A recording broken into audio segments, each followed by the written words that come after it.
Hey guys! ఎంతమందికి ఈ పండు తెలుసు? దీన్ని రామఫలం అంటారు. చిన్నప్పుడు ఎప్పుడో తిన్నాను. మళ్ళీ ఇప్పుడు ఎలా ఉందో టేస్ట్ చేయాలి. చిన్నప్పుడంటే ఎప్పుడో అసలు ఎక్కడో ఆ టేస్ట్ గుర్తుందో లేదో కూడా తెలీదు. అందుకని చెప్పేసి యాక్చువల్‌గా దీని విత్తనాల కోసం వెళ్ళాను ఆ పిన్ని దగ్గరికి. పిన్ని నాకు ఫ్రూటే పంపించింది. థ్యాంక్ యూ సో మచ్ పిన్ని.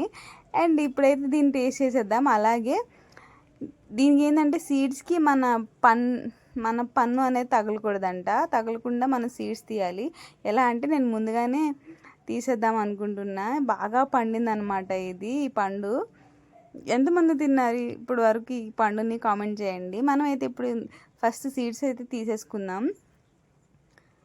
ఇదిగోండి అందులో సీడ్స్ ఉన్నాయి. బట్ దానికి గుజ్జు కూడా ఉందన్నమాట. బట్ అయినా సరే నేను తీసి ఫస్ట్ పక్కన పెడుతున్నాను. ఎందుకంటే మనం తినేటప్పుడు ఆ సీడ్కి మన పన్ను తగిలితే అంట మొక్క రాదంట. అందుకని చెప్పేసి నేను ముందుగానే సీడ్స్ కావాల్సినవన్నీ తీసి పక్కన పెట్టేసుకున్నాను. దాని తర్వాత టేస్ట్ చేయొచ్చు అని చెప్పేసి ఇప్పుడైతే టేస్ట్ చేద్దాము ఎలా ఉందో. చాలా బాగుంది. చాలా స్వీట్నెస్ ఉంది సీతాఫలం. కాకపోతే కొంచెం డిఫరెంట్ ఉంటుంది. సీతాఫలం అయితే మనకి బాగా నచ్చుద్ది. ఇది కొంచెం బాగా స్వీట్నెస్ ఉండడం వల్ల కొంచెం డిఫరెంట్గా ఉంటుంది. మా హవి అయితే అస్సలు తినలేదు. నేను మా మమ్మీ అయితే తిన్నాము.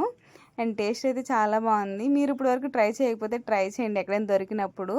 నేనైతే ఇంకా హ్యాపీగా తినేస్తున్నాను. అండ్ అలాగే నేను చాలా హ్యాపీ అనమాట. ఎందుకంటే సీడ్స్ అయితే దొరికేసాయి నాకు.